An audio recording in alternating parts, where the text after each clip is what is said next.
The broadcast is now starting. All attendees are in listen-only mode. Hello everyone. I'd like to thank everyone for joining today's webinar. My name is Lamarr Baxter with AccuPlan Benefit Services. Today we're going to be doing one of our educational webinars with some guests, some business partners as well as guests. One of the organizations is going to be Market Advisors LLC, as well as the other partner, Access Group. Today's topic is going to be covering a self-directed IRA and private equity. And what they're basically going to be discussing today is how to use a self-directed IRA to make a private placement investment as well as a private equity investment when using a self-directed IRA. Today's content will be an educational information that we're going to be conveying. None of the information we're conveying today is intended to steer you towards any particular investment or to give you any investment, financial, or legal advice. It's really important that you consult with your tax professional when it comes to making any investment as well as making any decisions relative to any investment before you move forward. I'm going to go over some of the housekeeping rules that we're going to be covering before we get started to give you an idea what the format's going to be. Today's session is going to be muted for all the guests. Everything will be basically information we'll be conveying will be from us based on an audio basis. Any responses that you're going to be making as a guest will have to be via the chat feature. If you look on your control panel, you have the ability to respond to us via a chat feature. Most of the questions, if not all of the questions, will be answered towards the end of the webinar during the last 10 or 15 minutes of the webinar session. Any questions that are not answered during the session, we'll be happy to take any calls as well as emails at the end of the presentation and answer any questions on a one-on-one basis. Once again, just today, we're going to be covering how to use a self-directed IRA as well as a 401k if that's what your choice is going to be in terms of self-directing, and using it for a private equity or private placement. As I mentioned, our guest today is going to be Market Advisors as well as Access Group. So the first portion of the presentation will consist of Access Group as well as Market Advisors talking about information about the history of a private placement and how it works and so on and so forth. And then towards the very end, I'll do my portion of the presentation talking about the self-directed IRA, many other investment options you have, what the rules are in terms of the do's and don'ts in terms of how to use the self-directed plan. So without further ado, I'm going to go ahead and turn this over to the members of Access Group as well as Market Advisors to go ahead and get started.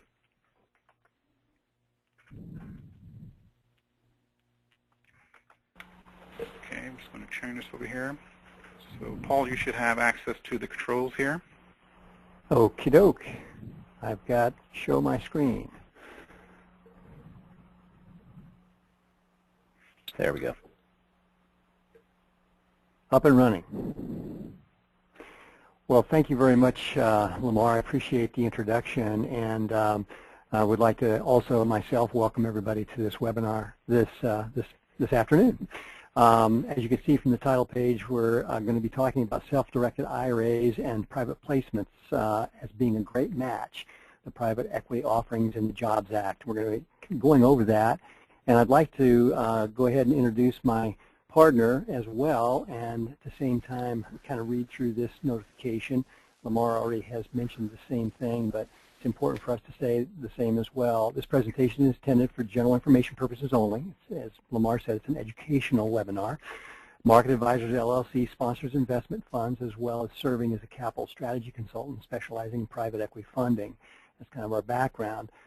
Be advised this presentation is not a solicitation to invest at all. Detailed information or solicitations can only be made to qualified investors, as you probably all know, who have completed a pre-qualification interview with Market Advisors LLC.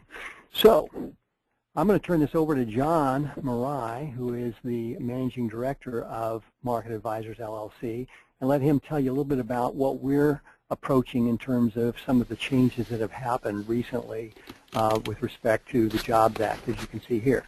So, John, why don't you take it from here?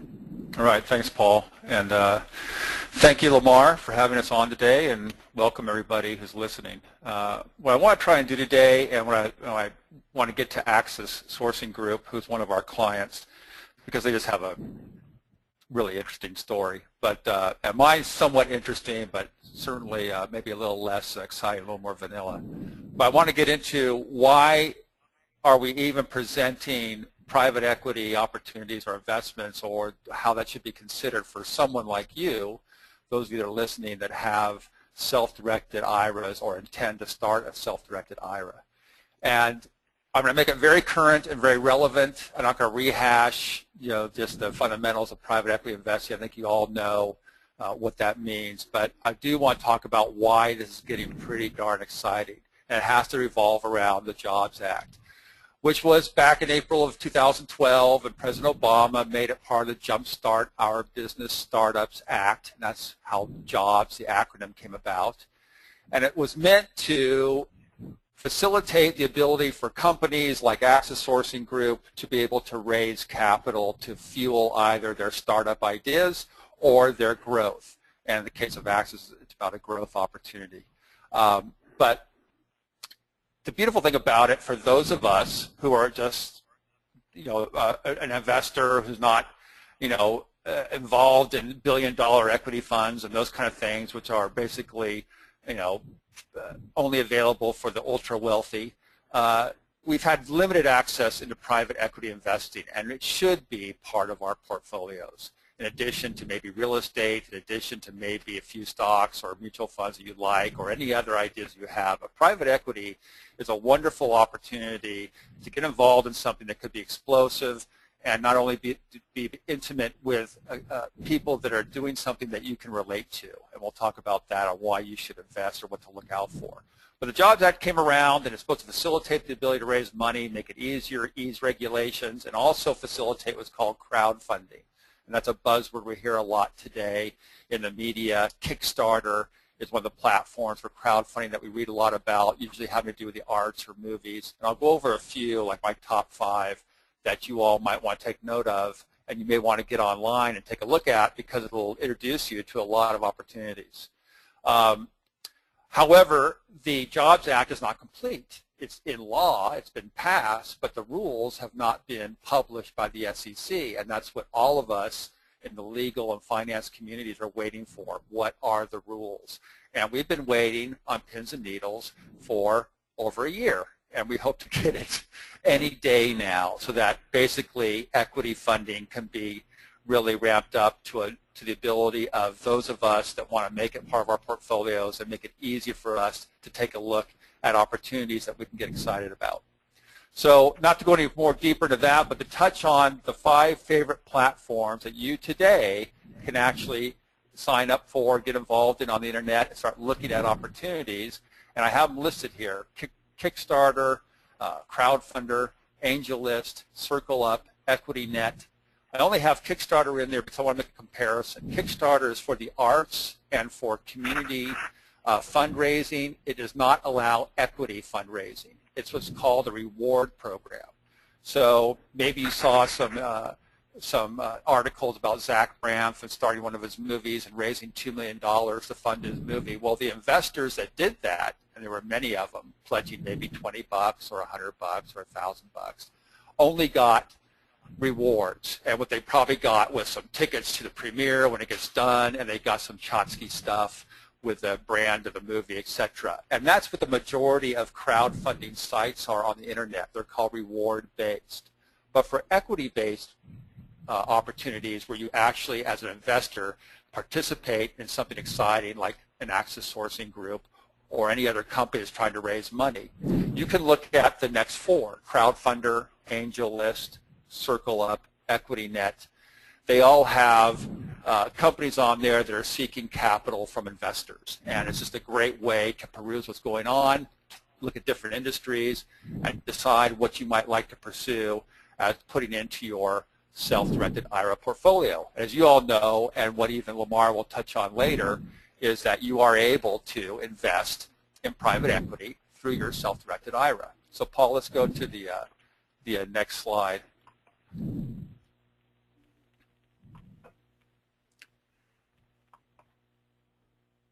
I'm trying. Okay. There it goes. It's coming. I kept pushing the button, it wouldn't go.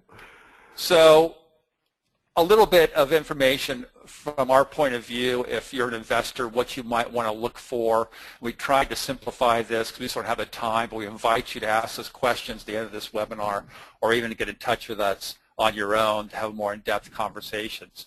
But when we talk about private equity, we talk about a couple of different things. And one is a startup, which is an idea, which needs funding to get launched, versus an established company. When I talk about established companies, I'm not talking about IBM or Microsoft or Apple and things like that, which you certainly can invest in through the public markets. But I'm talking about established companies like Axis, which have a few years of track record and are basically poised for growth. And what I like about those companies, that they're the only clients that I do accept, are the ones that are looking for capital to fuel the next level, if you can picture that. So they're already proven themselves, they're already accepted in the marketplace, they're already doing something that can be verified, and now you're looking at the opportunity of what does it mean to me if I invest and they can get to the next level. And those are the exciting companies that I like to see and get involved in. So when we talk about established companies, we talk about size and revenue and or market share. And what I kind of look for are companies close to the $10 million range. And I'm just sharing my own personal values when it comes to getting involved in private equity. But that $10 million mark, or getting close to that, the 8 to 10 level, is the springboard to the exciting valuations. That's where you can see a company realistically make an assessment that they're going to move to that 20, 30, 50 plus to 100 million level. That they have, I guess you're assessing risk. The risk of my investment dollars and the opportunity of that company and the chance that they're really going to hit that stride and move up into those realms.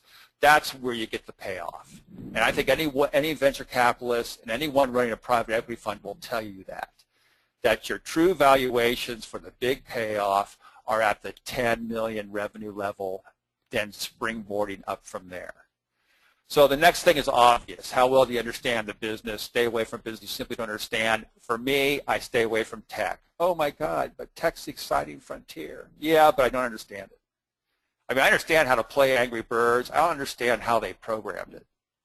And that's what you got to invest in. You got to invest in those engineers and invest in those algorithms and all those crazy things that you probably have no clue how it really works, on the hopes that it's going to be successful in the marketplace. So unless you're an engineer and unless you have that brain power to understand what it is behind that application, when I talk about technology, then I would stay far away from it. Because you cannot possibly assess the risk of investment versus the chance of success. So for us at Market Advisors, we like to stay involved in companies that are something we can understand, something that we can go see any day, touch and feel that we've made. The product itself is something we may actually use ourselves in maybe our household, etc. And I'm going to let Axis talk about their products, but that's one of the attractions that brought us to bring on Axis as a client, is that we could understand them and make our assessments about risk and possible success because we understood their product and their business. And that goes into then the growth plan. So if you understand the business and you can understand how that product is made and what's behind it, then it's easier for you to understand the projections and the chance that they're going to meet that 5-year plan. And therefore your investment's going to triple or quadruple or multiply from there to where you're simply, cashing in on what private equity is all about. Private equity is not to make charitable contributions that you simply write off. And unfortunately, the majority of private equity investments turn out that way.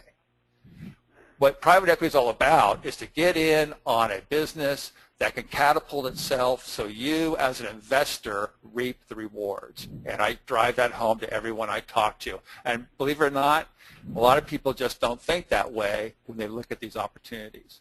So Paul, let's move on to the next slide because I don't want to be the one hogging all the airtime here.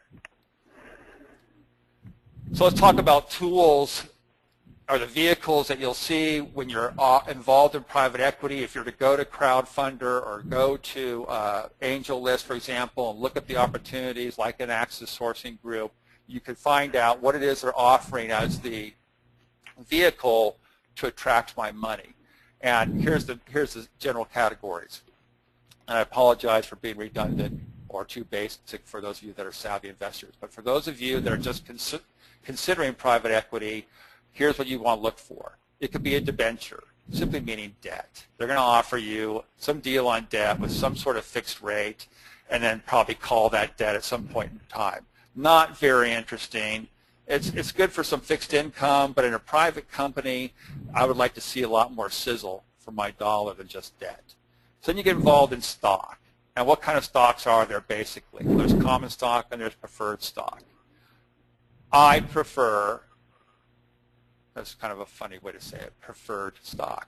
Why? Because it offers me the benefits of equity as well as debentures, because typically a preferred stock should have some sort of coupon or some sort of dividend that equals some sort of cash flow that I can receive from the company on a priority basis before the common stockholders, or in other words, the principals and the founders of the company. So I'm making money on my dollars with that kind of return. Maybe it's somewhere around 8%. And in addition, I get some upside of the value of the stock, which brings me to the next category, warrants. I want to see warrants available, which gives me the right to buy common stock. That's where I'm really going to get that multiplication of my investment dollars, that big bang for my buck, my nice return for my risk factor. So the best company for me is one that offers a preferred stock scenario with some sort of warrant or some sort of exchange into common, so I can play the upside along with the founders and the principals and the senior management of the company. And that's, to me, the most exciting thing about private equity, are those kinds of scenarios. Let's move on to the next slide, Paul, because I'm getting near my 12:20 time. Okay, well, that's great, John. I really appreciate your insights there, and I think everybody else does too. And what I'd like to do is just introduce our guests today. Dominical, Deluca, and Drew Roth are here to talk about their company. And this, again, is an example of a company, as John said, that is well established. They're on a rapid growth curve right now. It's an easy-to-understand business, and you'll see that when Dominical and Drew kind of explain what they're doing.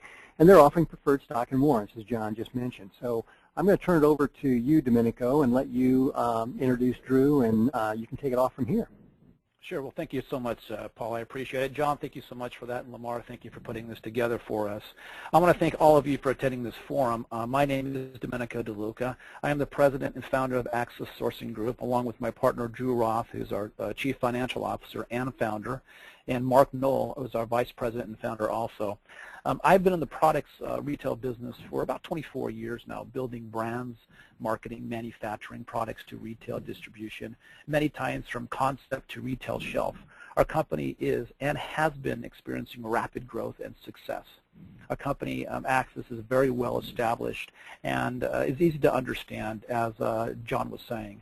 We're offering preferred stock and warrants to raise capital for our company as well. Our corporate offices are located in Concord, California.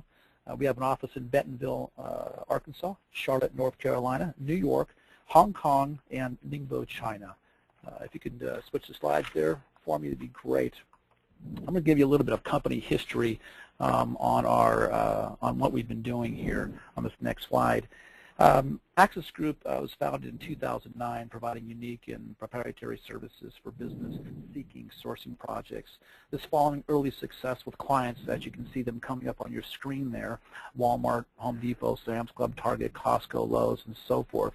Many of you have already shopped at these stores and shop every day at these stores. Our products are in these stores. The high sourcing needs are serviced by Access Group in our Ningbo, China office and our Hong Kong offices, which continue to expand as our relationships and technology to create a sourcing solution to meet the wide range of Access customers and requirements. Interesting is Access Group is a cumulative of 3 partners, combination of 50 years of retail, sourcing, and product development into a total packaging, leveraging the company relationships, knowledge, and capital resources. Access has become a top-tier sourcing and private brand development company, as well as our own brands itself. Not only do we have vendor numbers with all of these retailers you see on screen there and strong corporate relationships, but we have built a solid and diverse relationship with 81 different factories in China, from Thailand, Spain, Korea, and India. All products are third-party certified before they enter the country, and factories are socially audited before we conduct any business. So we are really, really careful on who we do business with. My partner, Mark Knoll, who couldn't be on this phone call, is responsible in managing our Asia offices and all of our sourcing for our brand retailers. And our partner our partner Drew Roth, who's our Chief Financial Officer, will be speaking in a few minutes. But his background is accounting and finance for our team. So let's look at a great business model. I clicked on this. Oh, that's okay. That's all right. But let's look at the Clorox model and why this model works and how Access has adopted this similar type of model. The Clorox model is quite unique in that they have iconic brands and nearly recession-proof bleach in business. Clorox owns a large number of subsidiaries in industries from cleaning products to plastic and cosmetics. If you look at all those brands on the screen right now, many of those brands you have in your house, if not all of the brands you have in your house. Interesting thing, on January 28th, 2013, Clorox Company was named Global 100 Most Sustainable Corporation. As the environment becomes more important issues in the world, companies like Clorox and our company, Access Group, are positioning ourselves to be leaders in friendly movement and initiatives. Now, Clorox has shown the importance of brand development and why brand expansion represents a more stable and sustainable business model. It's the same thing that we're doing here with our company. It's very important to understand that Access has adopted the exact same brand model and correspondence to the retailers and consumers. If we go to the next slide there, that's interesting because Access utilizes a hybrid business model such as Clorox that features advanced sourcing, decades of sales relationships, and quality brand and marketing capabilities. And Access has built an infrastructure that designs products, packaging, brand development, and distribution, and our back-end logistics experiences and key relationships with global retail allows Access Group to successfully enter new markets with immediate profitability results. The company also is focused on building sustainable and unique brands. Natural Home happens to be one of our brands with our new Mobu technology. That's a molded bamboo technology that we have for our housewares brands. Access is comprised of a team of experienced multidisciplinary professionals. So from graphics designs to brand strategies and web developers, by drawing upon top-tier talent, we're able to create clear and compelling brand identities that truly shine. That same business model that we were talking about with Clorox in the past slide right there, it's very important to understand that Access is self-contained. We design all of our own packaging, catalogs, brochures, shelf displays, photography, as well as our web design is all done in-house. We have an in-house sales team as well as outside brokers. Marketing team in-house, our accounting, distribution is all done from our California offices and warehouses. The only project we really sub out, I can say, is probably our printing. So let's look at some of our brands, 5 major brands that we do have. And down to the bottom left of your screen, you'll see Dollar Station. Interesting thing, Dollar Station is a dollar station within a store. So it's a dollar store within a store itself. We have licensed the trademark to a major retailer in over 2,800 stores and are currently in conversations of expanding our license and our brand in those stores today. The store that I'm talking about, most of you have probably shopped and is one of the key list of stores that were on the 2 slides before. Think Doodle is our new unique stationery line. It starts from kindergarten through high school stationery. What we've done is we've achieved a stationery that's new and exciting, and it kind of makes the kids think out of the box to let them go back into writing and reading. We've just returned from the National Stationery Show in New York with a fantastic response with over thousands of dollars in orders. Think Doodle brand will be in over 400 stores by 4th quarter of 2013 this year, and we are now procuring orders for back to school 2014.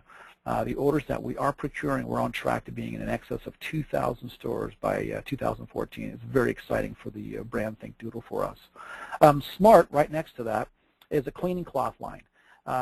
Using sustainable products, unlike microfiber products made from petrochemicals, our viscose cleaning products are made of natural, renewable materials grown in sustainable forests, following our sustainability and our sustainable message.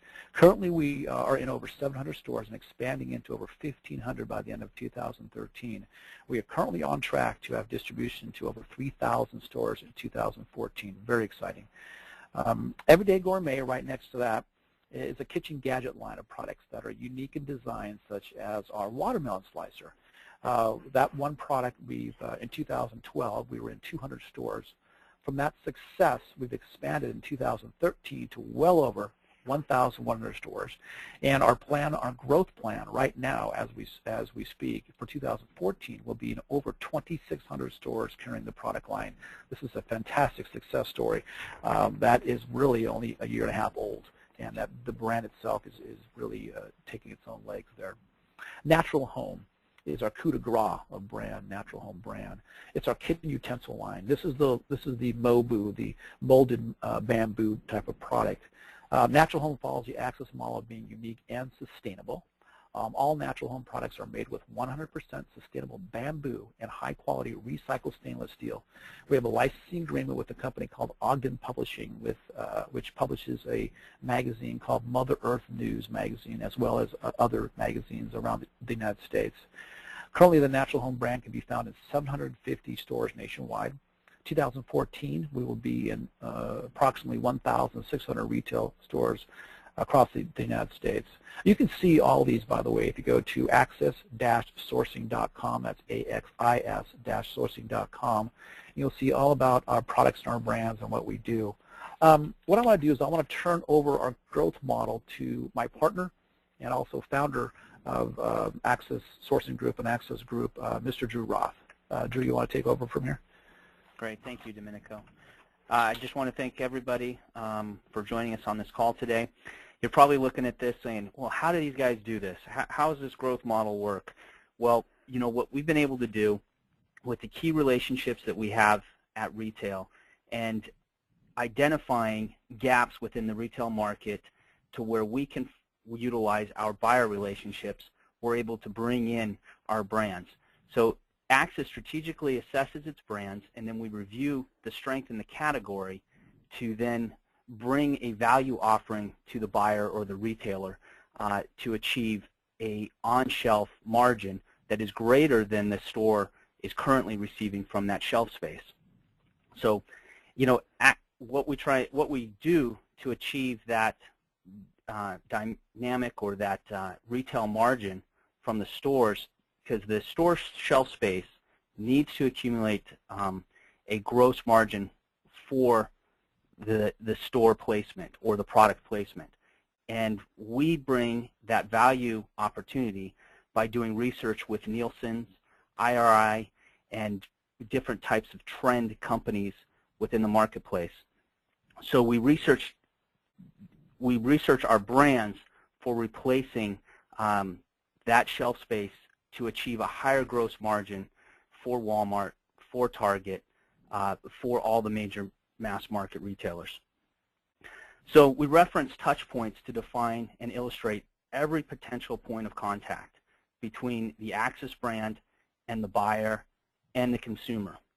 And we do this by using media and magazine partners like Ogden Publishing to help our retailers promote the Access brands by providing the ability to get them onto media TV shows. Our products can be seen in several media TV shows on the side, in the backdrops. We also have been able to get advertising placement within publications. So as you scroll through, you'll probably see in Mother Earth Living, you'll see different types of compost bins. You'll see our bamboo, MOBU technology products within the magazines for placement. And then we also identify the stores that you can find those products in. So Access brand's architecture and hierarchical structure by which we develop our brands, products, and services are all related to each other in the overall business model. So Access has the same distribution model, has the same retail model, has the same marketing team to manage every single brand. So we're able to utilize the overall business function as one group to manage 5 different brands. And that's what kind of sets us apart and our model apart. So we have the diversification of the company as a whole under one roof. You know, by optimizing our Access brands over the next 3 to 5 years, Axis really believes that it will be able to leverage these brands to generate, the handsome multiples and benefit our stockholders in the long run. When we take a look at how we're doing going global, we recently went to the Canton Fair, in which we had an amazing response on our natural home products.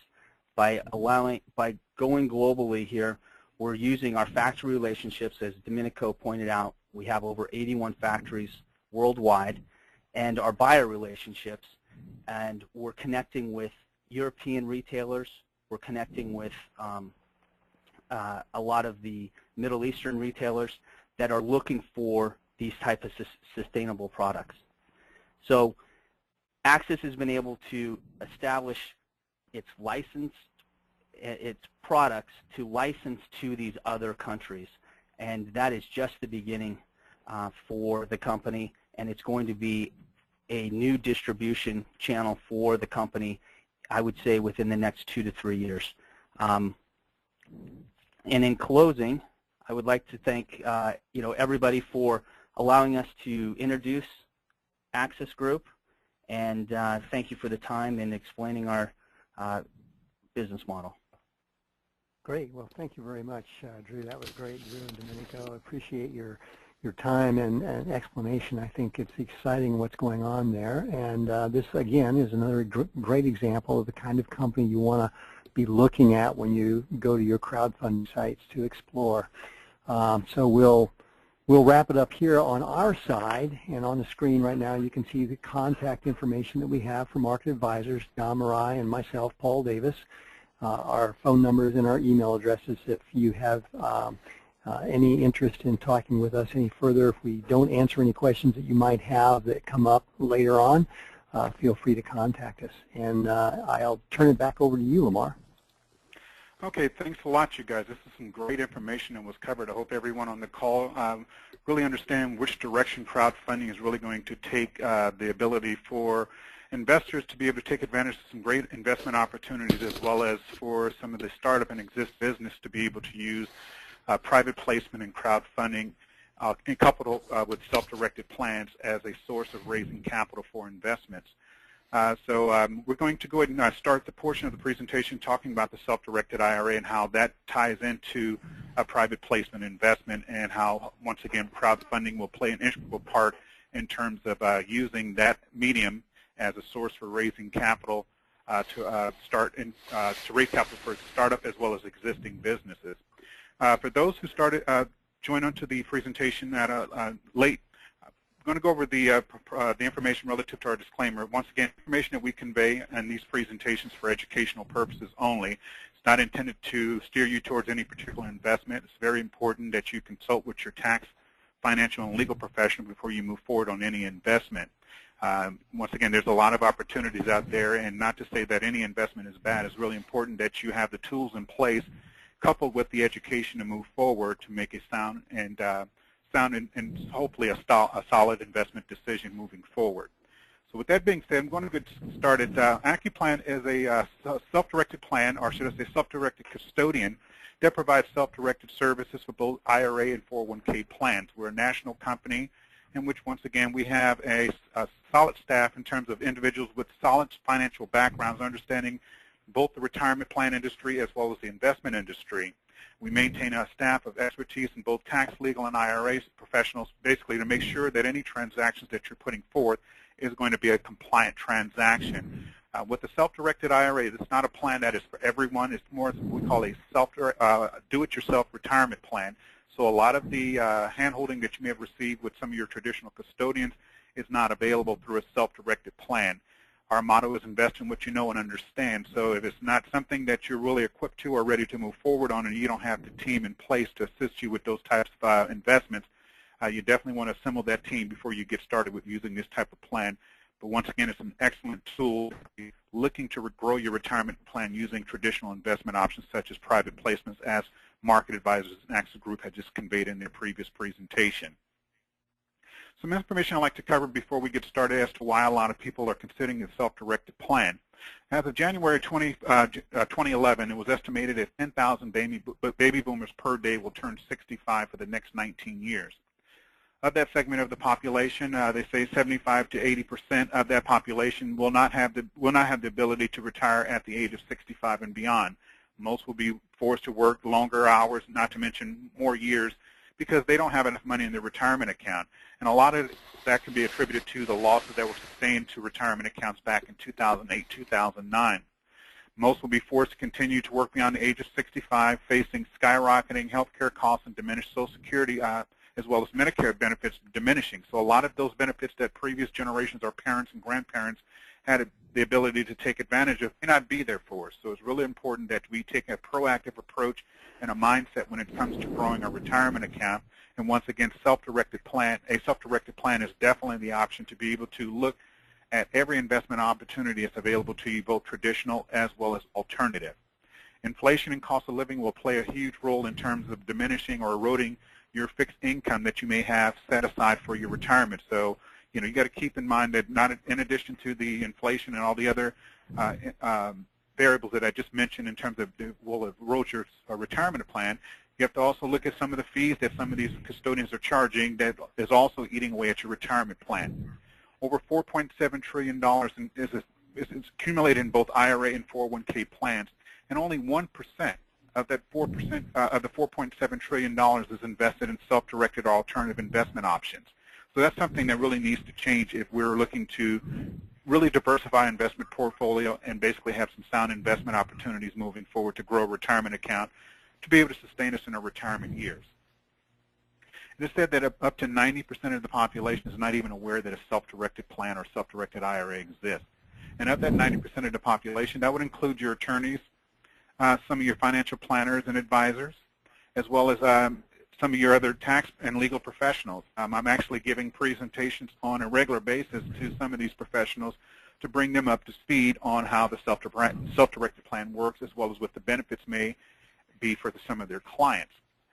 One of the things you want to keep in mind when it comes to looking for a self-directed plan, the term self-directed is a generic term.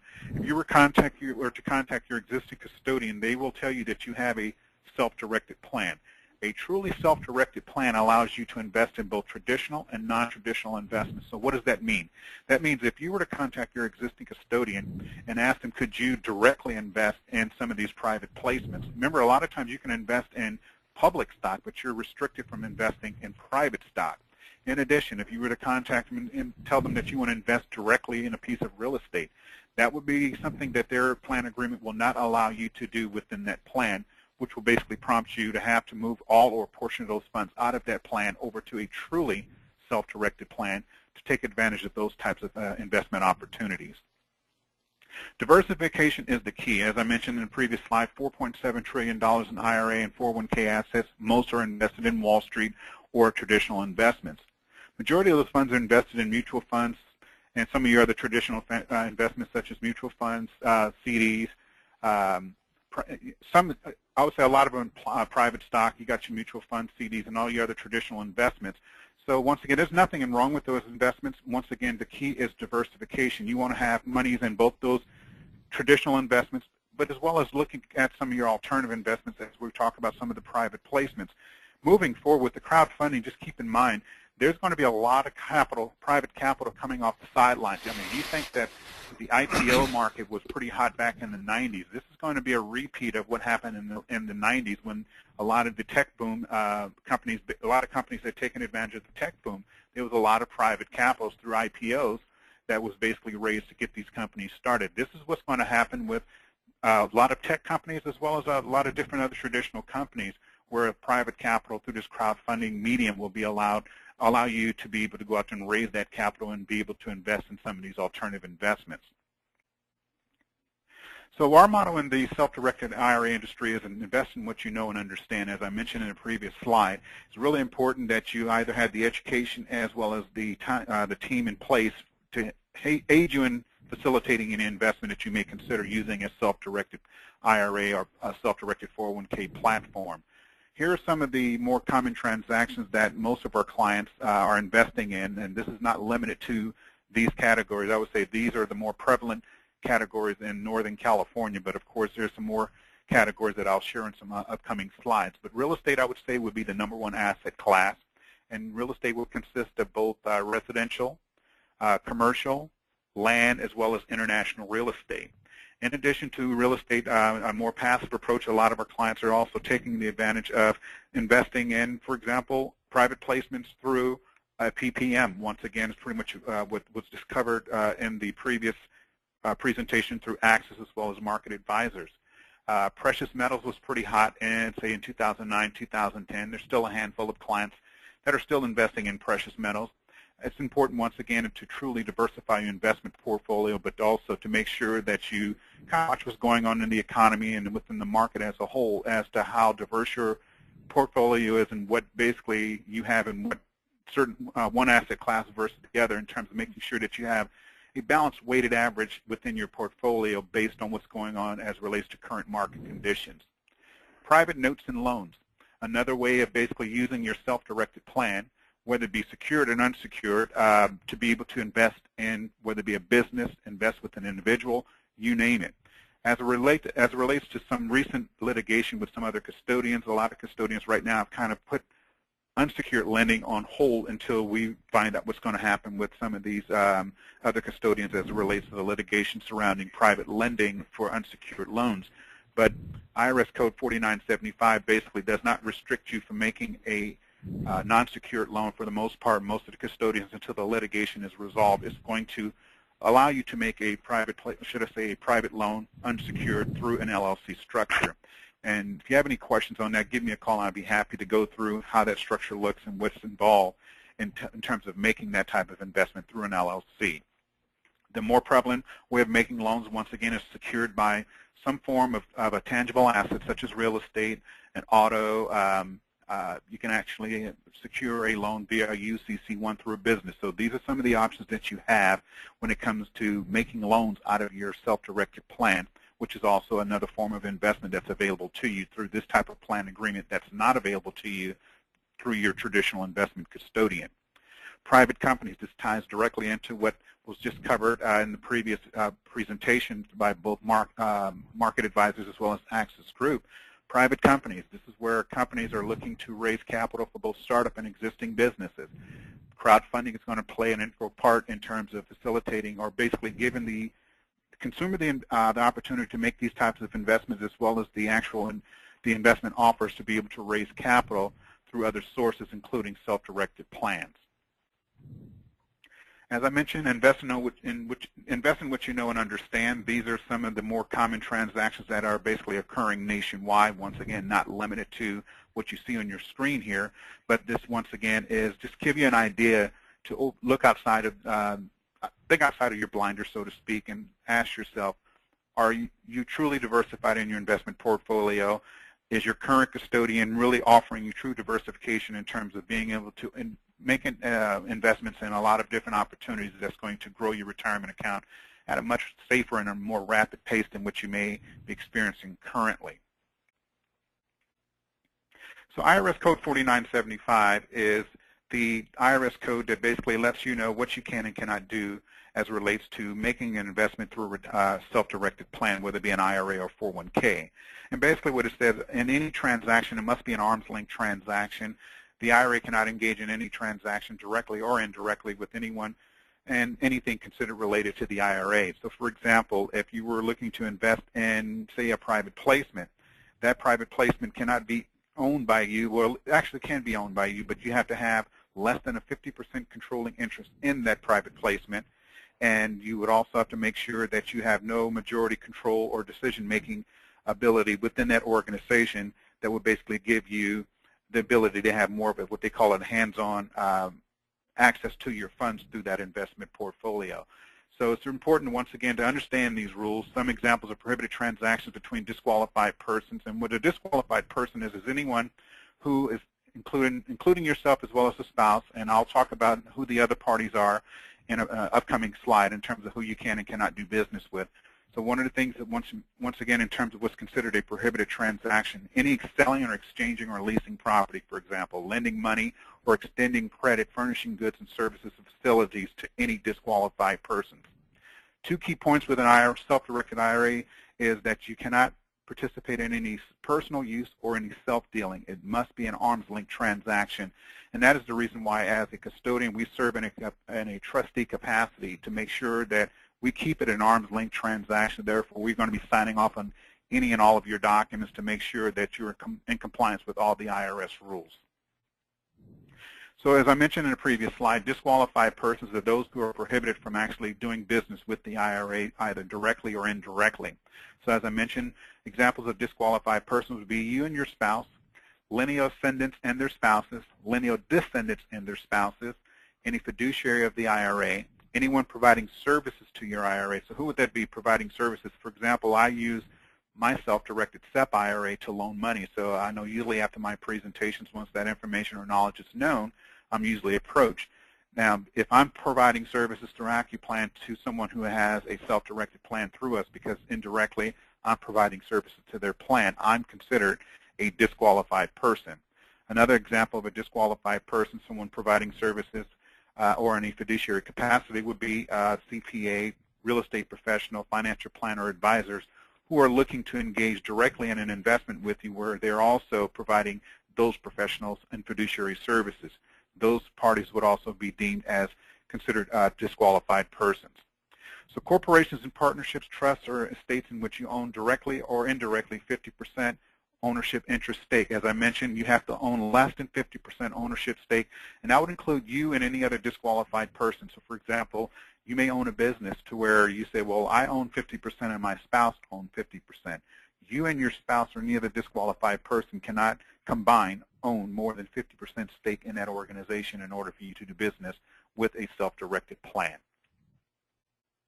So in essence, basically, you want to make sure that you avoid any conflicts or breaking any rules, because the IRS is turning over almost every rock there is to basically generate some tax revenue. And one of the vehicles they are taking a look at is the self-directed plan, because over the years there has been some abuses. So our job as a custodian is to make sure that any transaction that comes across our desk that we are performing our responsibility as a custodian, us being licensed, a licensed custodian, and basically abiding by IRS rules and Department of Labor rules to make sure that there's not any rules being broken as it relates to IRS Code 4975 or any of the subcodes. So what do you do once you get your account established? The whole objective is to get the account established and then be able to transfer, roll over, or actually put monies into your account. And how do you actually get the funds into your account? We're going to go ahead and cover that briefly. The transfer method is a non-taxable event, basically involving an IRA to IRA transfer. The funds are usually transferred from your existing custodian over to the new retirement plan with us. Usually requires an authorization, which is usually a transfer request form, which you will sign off authorizing us to initiate the rollover or transfer process on behalf of your IRA. Within 7 to 10 business days, those funds are transferred over to your retirement account. Whether you choose a check or a wire is an option that you have at the time that you complete the transfer request as to how you want the funds delivered to your new account. A rollover is a method, both direct rollover as well as a indirect rollover. Basically involves the funds being rolled over from an IRA, 401k, 457, or any other employer-sponsored plan where it is a taxable event to where you have 60 days for those funds to leave the existing custodian to move over to the new custodian. Any days after 60 days is considered a distribution in which you will be taxed and penalized if you're under the age of 59 and a half. So it's important that whichever method that you use, whether it be a direct or indirect rollover, that you're aware of the 60-day clock where those funds have to be deposited into the new custodian to avoid a taxable event.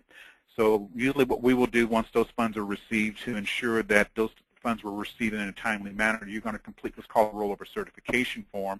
And as part of our IRS reporting, we're going to forward that form over to the IRS to offset a 1099 that would have usually been generated by the custodian transferring or rolling over the funds out of the plan. So usually the Rollover Certification serves as a wash to let the IRS know that this is not a taxable event. The monies have been received at a new custodian. Your contribution is going to be relative to the type of plan that you qualify or choose, and we're going to talk about the different plans that's available to you depending on whether you're 1099 or self-employed. The contribution again, it's limited up to a certain dollar amount relative to the plan limit as well as your modified adjusted gross income. So this is where it's really important to consult with your tax professional to determine, one, are you eligible to make a contribution, and two, how much you can contribute up to the maximum amount that the plan will allow. A conversion is usually the method of moving funds from a tax-deferred account, whether it be an IRA or 401k, over to a Roth IRA. There is no penalty assessed when it comes to a conversion, but the taxable event does occur. So whether it's a partial or a full conversion, you do have the ability to make a partial or a full conversion. You will be paying ordinary income tax based on the amount that you convert from that tax-deferred account over to the Roth account. Once again, the 10% early distribution penalty is waived, so it's not applicable in a conversion, so that's not something you would have to worry about. But you definitely want to take advantage of that option if it's something that you can afford as it relates to taking the tax hit and possibly putting you in a higher tax bracket. So once again, that's why it's really important to speak with your tax professional to weigh out those pros and cons as to whether it's the right time for you to convert monies from a tax-deferred account over to a tax-free account. So as I mentioned, these are the plans as pretty much you would see at any traditional custodian. These are the plans that are self-directed and can be self-directed. You have your traditional IRA, which most of us are familiar with those, and the contribution limits, once again, up to the $5,500 if you're under the age of 50 and a half. If you're over 50 and a half, then it's an additional $1,000 catch-up, so you can make a contribution of $6,500 if you're over the age of 50 and a half. Same contribution limits for the Roth IRA. Once again, the difference between a Roth and a traditional is the traditional, you don't pay any taxes until you turn 59 and a half or 70 and a half when you are required to do what's called a required minimum distribution. The Roth is exempt from the required minimum distribution because, once again, you have already paid taxes on any funds that you have in the Roth and any growth that you realize in the Roth. After, if you've had the Roth for 5 years and you're reached the age of 59 and a half, you pay no taxes on that growth. So that's something based on our tax situation in our country, both federal as well as state, that a lot of our clients are taking advantage of, especially if they're looking at these tremendous growth within the retirement plans, and they want to make sure that that growth is protected down the road from any form of outrageous taxation, that they're looking to either do a full or partial conversions. But it's definitely something that you want to sit down with your tax professional and weigh the pros and cons, and if you can, possible, consider moving a portion of those funds over to a tax-free Roth account. The SEP-IRA is a form of plan, employer-sponsored plan for those who are 1099 or self-employed. You have the ability to contribute up to $51,000 into that plan, and once again, for those who are 1099 or self-employed. And I have some clients that say, well, I have income from both 1099 and W-2. The rule is the IRS deems you being eligible for this type of plan if your main source of income is derived from 1099 income or self-employment, is where you're actually qualified to be able to set up, as well as, well, you can actually set up a plan at any given time, but whether you can contribute is going to be determined whether you are 1099 and your main source of income is from 1099 or self-employment income. The Simple Ira, another tax-deferred plan for small businesses that basically have employees, less than 100 employees, have the ability to contribute up to $12,000 per year.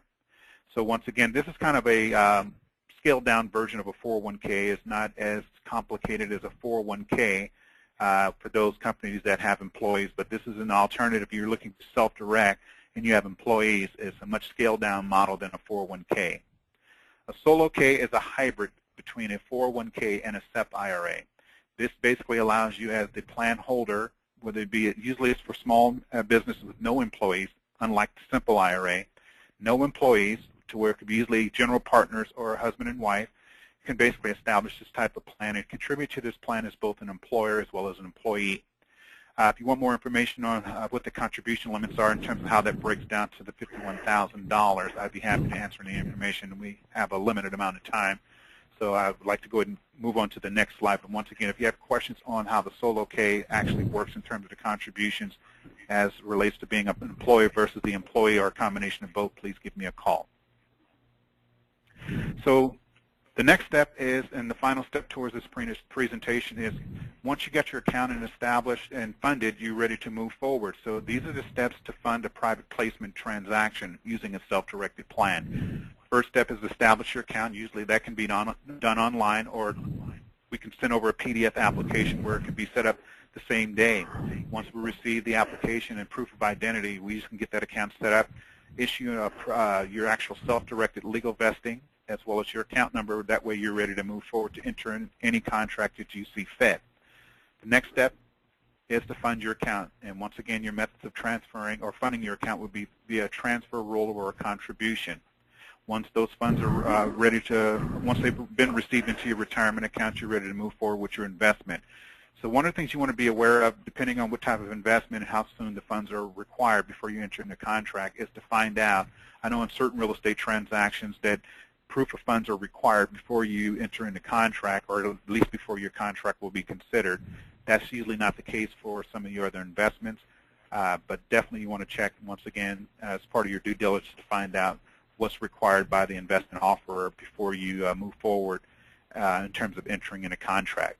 So once the documents are received, you're going to complete one of our internal forms called in direction of investment. Basically, that gives us authorization beyond signing any third-party documentation for us to act on your behalf to transfer funds over to that investment. Without that documentation, funds will not be transferred out of your account into any investment. And that's for your protection. So once again, the last step here is to complete and provide a, in this case here, because it's a private placement, a completed subscription agreement. The subscription agreement is going to be in the name of your IRA, not you personally, so it's important that you, once again, establish that account. In order to be able to enter in that subscription agreement, you're going to have your legal IRA vesting, in which we as the custodian will be signing off on that subscription agreement on the behalf of your IRA. So once all 40 steps are completed, your transaction is ready for funding, and usually within 2 to 3 business days from a completed investment packet, we're ready to go ahead and move those funds over, whether it be a check or wire, whichever method you choose. So that is my portion of the presentation for the day. Real quickly, just to give you a summary. The first step is open and fund your account. This is a flow chart to kind of give you an idea of what it should look like in terms of getting the account established, funded, and moving forward with your investment. In quick summary, IRAs can hold all types of investments, not just securities. You want to think outside of the box and really to truly diversify your investment portfolio. Partnerships and split ownerships are allowed. This is not relative to private placements, but there's different strategies and structures when it comes to partnering IRAs, as well as partnering with private funds to be able to make investments happen as well, as long as you follow the prohibited transaction and disqualified person rules. Partnerships are allowed. IRAs and solo Ks are plans that can grow tax-deferred and or tax-free, so you definitely want to check with your tax professional to determine which plan would be best for you, both short-term and long-term. All plans qualify for a partial and or transfer or conversion. So once again, when it comes to a 401k or an employer-sponsored plan, depending on whether you're retired or not retired, a lot of times you're going to have to move all of those funds over unless you're over the age of 59 and a half, and that plan agreement allows you to do what's called partial rollovers. Otherwise, all the funds usually has to be rolled over. When it comes to a transfer, you have the option to do a partial or a full transfer, so you're not required to move all of your funds out of your current custodian. Once again, the whole objective is to diversify your investment portfolio. So if the good majority of your portfolio is performing the way you want it to perform, and you want to maybe move 15-20% over to your self-directed plan to invest in alternative investments, that's where a partial transfer would come into play. So once again, be sure to establish and fund your account prior to entering into any type of investment contract. Once again, for the majority of the investment opportunities, funding is not required right away, but definitely something that you want to consider or do the research on whether it's required before you enter in any contract. So that is my presentation. Here's my contact information. If you have any questions relative to any information that I've covered in today's presentation, or want to send me over some scenarios that you're considering, or if you have any questions relative to whether your existing plan will allow you to move the funds over, please give me a call. So we're going to go to our Q&A session, and at this point I'm going to open this up for discussion. Are you guys still there? Yeah. I had a question from one of the attendees for Drew and Dominico, or either one. She asks about your MOBU reference to your natural home product. What is it exactly, and why do you think it's so leading edge as far as environmental responsibility? Sure. Okay, that's a great question. This is Dominico. So our MOBU is basically we go to the bamboo forest, and the bamboo in these forests, they grow about 3 feet per day in these forests out there in Asia and Malaysia and so forth. And so what we do is we don't cut down the entire bamboo itself. We cut it down and it keeps growing. We then take this bamboo, we grind it all down. We grind it.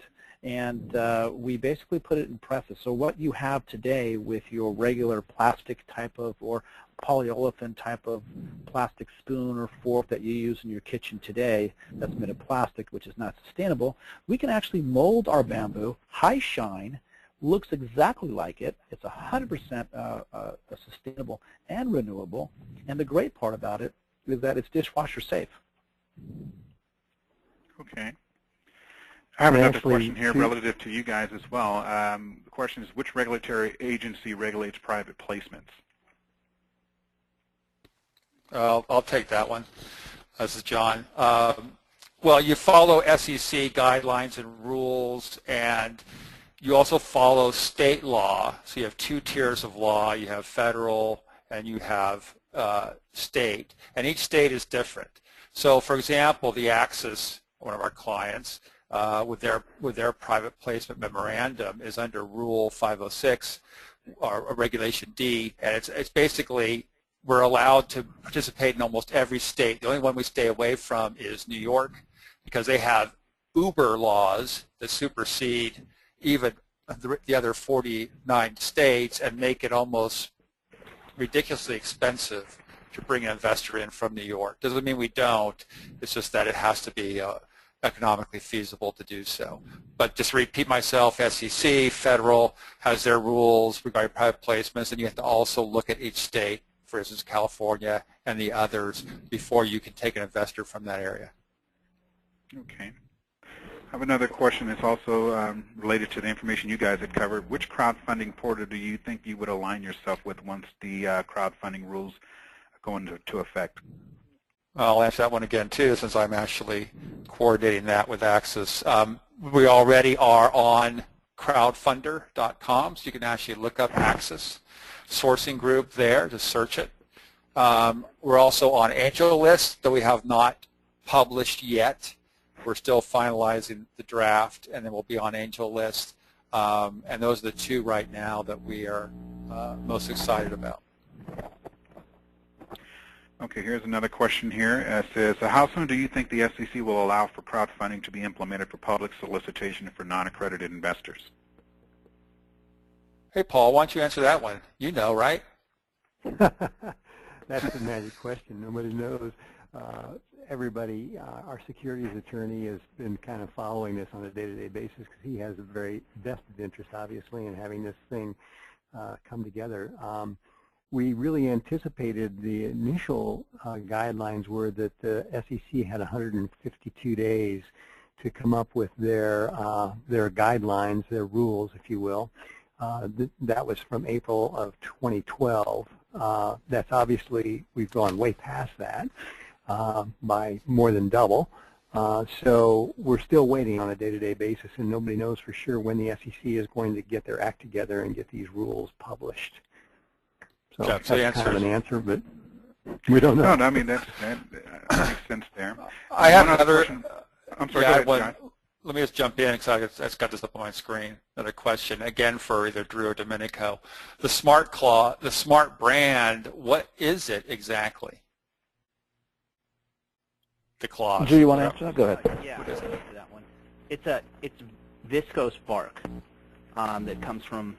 Currently, we are manufacturing that from Germany, and it is a sustainable product that is regenerated on the bark trees.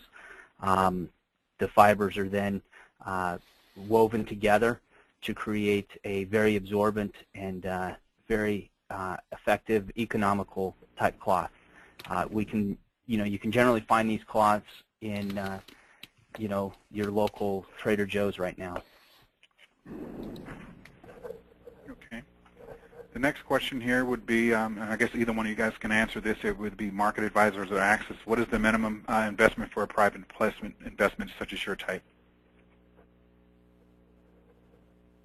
I guess I'll go. I think the PPM for access sourcing is a $25,000 minimum unit, and it's got a preferred stock with warrants for common, and a preferred dividend is the equivalent of 8%.